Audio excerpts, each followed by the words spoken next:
Juan and his perfect world. Juan was a simple man who lived in a small rural town with his family consisting of himself, his wife, his daughter and his son. Juan had 3 rules for his family that he enforced strictly. Those 3 rules were, no drugs, no smoking and no swearing. Juan's family was all too happy to follow these rules, and as a result, Juan had a perfect family. Because of these rules, Juan's family never fought or bickered or lied or hurt each other. One day, Juan's neighbor got curious as to how Juan kept such a perfect family, and he wanted his own family to be as perfect. Juan's neighbor asked Juan how he kept such a perfect family, and Juan said, "How about you come over to dinner with us tonight? We'll cook you up a lovely meal and I'll share my rules with you." Juan's neighbor came over that evening and enjoyed a delicious feast, and when they were done, Juan pulled his neighbor aside and explained to him, "I have 3 rules for my family, no drugs, no smoking, and no swearing. As a result, I have a perfect family." Juan's neighbor thought that this was genius, and ran home to tell his family about it. Within a month, Juan's neighbor had a family just as perfect as his own. The mayor of Juan's city took notice of the 2 perfect families in Juan's relatively small neighborhood, and decided that he needed to learn a thing or two from this man in order to help win the next election. The mayor took a visit to Juan's house and knocked on his door. Upon answering the door, the mayor asked to be invited inside to talk with Juan. Juan put the kettle on and pulled up a couple chairs for them to sit on. After making small talk, the mayor went ahead and asked Juan about his family. Juan enjoyed a hearty laugh before looking to the mayor with a smile on his face, and explained to him, "That's an easy one, Mr. Mayor, because you see I have 3 rules for my family, no drugs, no smoking, and no swearing." The mayor loved the sound of these rules, and ran back to his office to draft up his new campaign promises involving these rules. The mayor won by a landslide, implemented the new rules to Juan's city, and within the week Juan's city was perfect. There were no more holes in the roads, tourism was at an all-time high,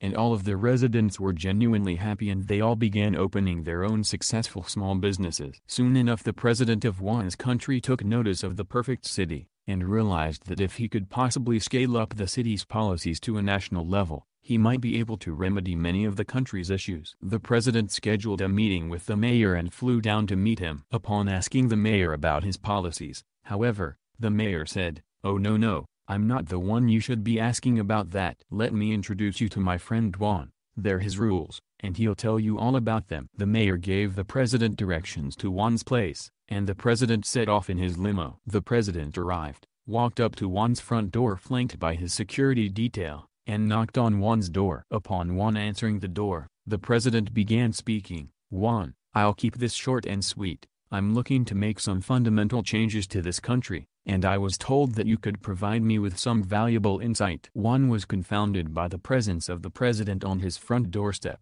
but he began to explain, "Well actually, it's 3 simple rules I have for my family. My 3 rules are, no drugs, no smoking, and no swearing." A slow smile stretched across the president's face as he exclaimed, "Brilliant, Mr. Juan. I'll make you a national hero yet." The president immediately jumped back on his plane, flew back to his office, and started drafting up his new laws. The 3 new laws were passed without objection, and the country became perfect within a day. Industry was booming, international relations all turned positive, the economy reached an all-time high and unemployment reached an all-time low. At this time, all of the surrounding countries began getting very curious, and very hungry for a piece of the fortune enjoyed by Juan's country. Very soon international spies began reporting back to their respective countries about what they'd found, and all the surrounding countries began implementing Juan's 3 rules for their own gain, and the positive changes were visible almost immediately. In only hours after Juan's 3 rules came to international attention, the world became perfect. There was no more poverty,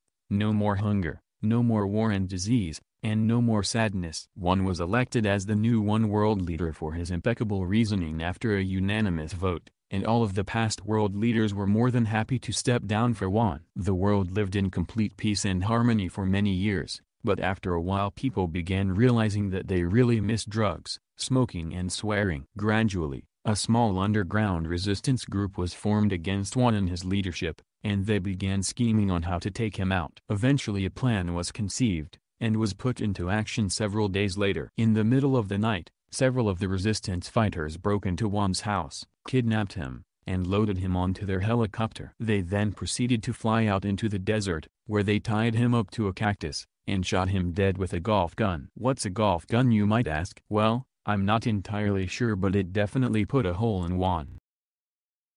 What do you call a disappointed cat? Siamas. What goes 99 clunk, 99 clunk? A centipede with a peg leg. Two friends, who had lost contact for many years, were catching up with each other. One asked, "So, you've got your own company, huh? How lucky." The other replied, "Just a small one, nothing to be proud of." Disbelieving, the first queried, "Small? How many people work in your company?" The other sadly answered, "About half of them." A minister dies and is waiting in line at the pearly gates. Ahead of him is a guy who's dressed in sunglasses, a loud shirt, leather jacket, and jeans. St. Peter addresses this guy, "Who are you, so that I may know whether or not to admit you to the kingdom of heaven?" The guy replies, "I'm Joe Cohen, taxi driver, of New York City." St. Peter consults his list. He smiles and says to the taxi driver, "Take this silken robe and golden staff and enter the kingdom of heaven." The taxi driver goes into heaven with his robe and staff, and it's the minister's turn. He stands erect and booms out, "I am Joseph Snow, pastor of St. Mary's for the last 43 years. St. Peter consults his list. He says to the minister, "Take this cotton robe and wooden staff and enter the kingdom of heaven." "Just a minute," says the minister. "That man was a taxi driver and he gets a silken robe and golden staff. How can this be?" "Up here, we work by results," says St. Peter. "While you preached, people slept. While he drove, people prayed." Please smash the like button, and subscribe to my channel.